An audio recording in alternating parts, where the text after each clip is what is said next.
and the attendees are climbing. Hey guys, we are so very excited for you to be here with us. For some of you, you hopped over from Florentine's webinar presentation to this one, which will be about polarities. I'm very excited about this, Aaron. You have no idea. Nice. Likewise. Yeah, so we are going to hand it over to you. Your attendees are still counting, so maybe you want to give it probably about 2 minutes or a minute just to get everyone in there. But we will see you guys soon, and enjoy. Yay. Well, welcome everybody. Thank you for joining my workshop on this beautiful Saturday. I'm really excited to share this material with you. So I'm going to be sharing the topic from the Law of One called spiritual polarization. Now, the word polarization is another word we could replace with evolution or perhaps growth.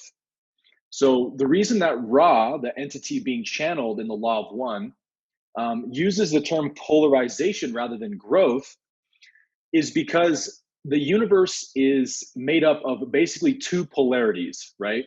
We know the universe is one great energy, of course, but that energy expresses itself in manifestation as two polarities, positive and negative, right?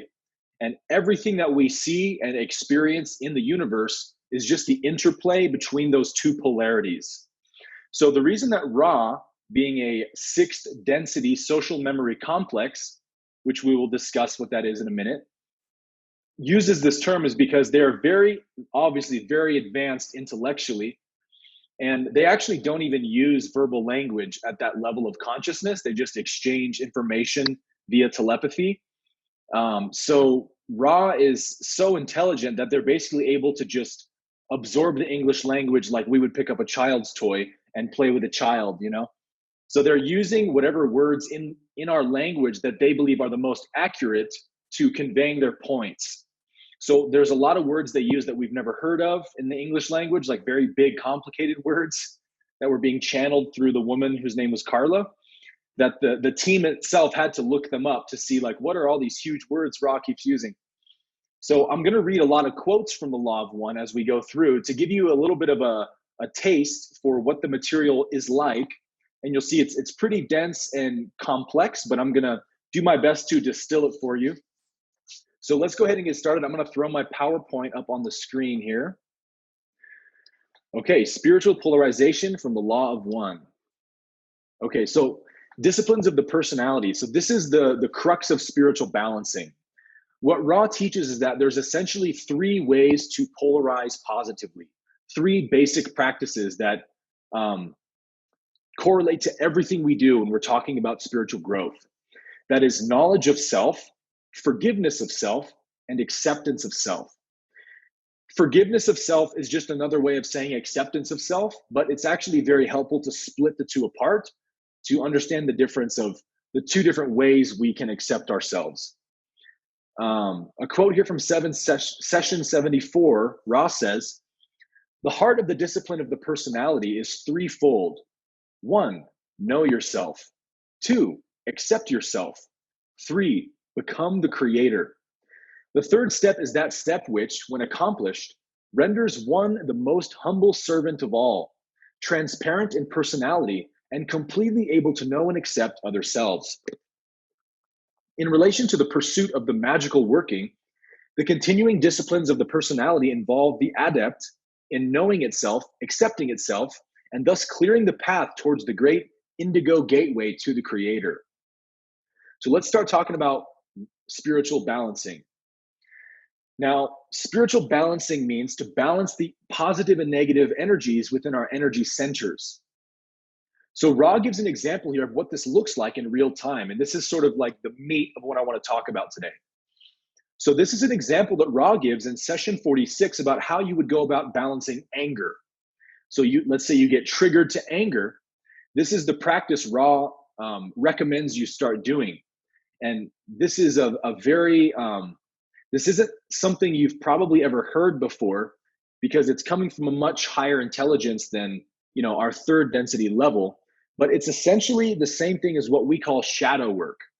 but it's a bit of a different spin on how to do that. So Ra says, the entity polarizing positively perceives the anger. So first step, become aware. Okay, I'm angry. I just got triggered to anger. I see that. That's what self-awareness is. This entity, if using this catalyst mentally, blesses and loves this anger in itself. So the energy of anger, not the story that you're angry about, not the person you're mad at, but the energy of anger itself must be loved and accepted. Remember, whatever we resist polarizes us to the negative. Whatever we accept polarizes us to the positive. It then intensifies this anger, and this is the different spin on shadow work I was talking about. It then intensifies this anger consciously in mind alone until the folly of this red ray energy is perceived, not as folly in itself, but as energy subject to spiritual entropy. So what Ra is saying to do there is, you know how a lot of times when we get angry, we'll say something or do something that we totally regret later? Ra is saying, get ahead of that step and take a moment before you react to stop and consider what the anger wants you to do. Basically intensify it, turn it up as high as you can. So it goes from, oh, I want to tell this person that they're an idiot. Oh, I want to punch this person in the face. I want to murder this person. I want to kill their whole family, right? You eventually start seeing the folly of that energy. Again, not that anger itself is folly, because there are times where anger is useful for survival, but that it's subject to too much distortion, being a negatively polarized energy, meaning it's not actually useful or beneficial for me in this situation.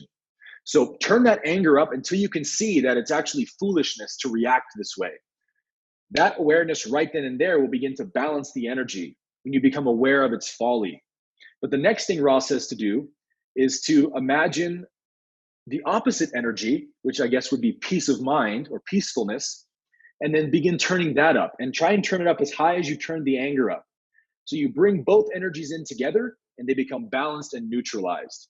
So Ra says, positive orientation then provides the will and faith to continue this mentally intense experience of letting the anger be understood, accepted, and integrated within the mind-body-spirit complex.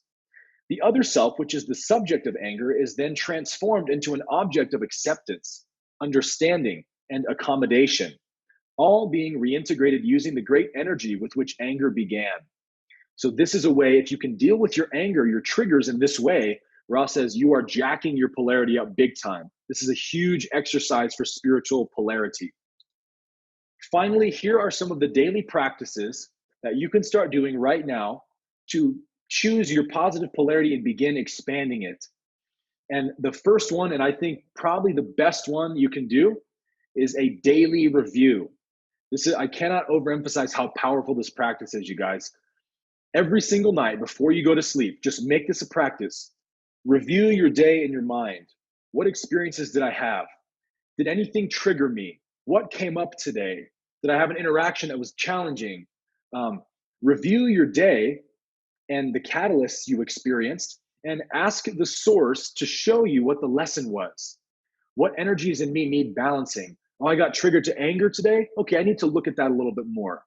Become aware of yourself by reviewing every single day, because every day you're here is a day at school, right? You are at the university of the universe right now, choosing your polarity. So each and every life experience is a test, and you either pass the test or you fail the test. Now, there's no failing because you just take it over again until you pass it, but you can not take advantage of the catalyst being offered to you, right?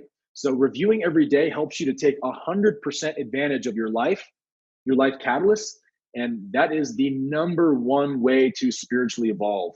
You can't meditate enough, you can't read enough, you can't watch enough YouTube videos to come anywhere close to as much evolution you can gain from your own life.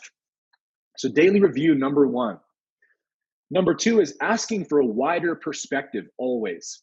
And I do this constantly during my day in my spiritual walk. Anything that I am struggling with, whether it's a trigger, a painful memory, a person I'm upset with, I'm constantly asking the source for a higher perspective, because that's essentially the only reason we suffer. We suffer because we do not see the whole picture. We're looking through a narrow filter, right? So say, please, source, show me what I'm not seeing here. What is it that I'm not seeing that's allowing me to suffer from this? Show me a higher perspective. And just like Jesus said in Matthew 7:7, ask and you shall receive. If you ask for a higher perspective, I promise you, you will get it. If you ask it with sincerity, not like, give me a higher perspective, but man, I'm so angry at them still. But you sincerely want to know why your perception is skewed, you will get the answers. So that's a huge practice you can do as well. Third one is sending love and light to people that you find challenging or difficult.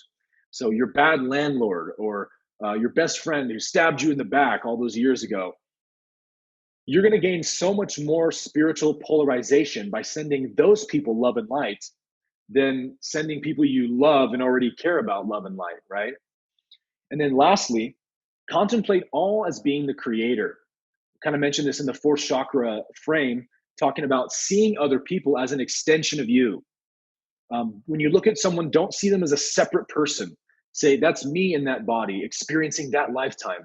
And genuinely try to feel love for people when you see them. Feel compassion. Wow, I have no idea what they might be suffering from right now. I'm sending them love. When you start doing this, you'll be at the grocery store, you'll be at the gas station, at the airport, and you'll find yourself experiencing these moments of bliss because everywhere you look, you see love and compassion. Now that is how you increase your polarity.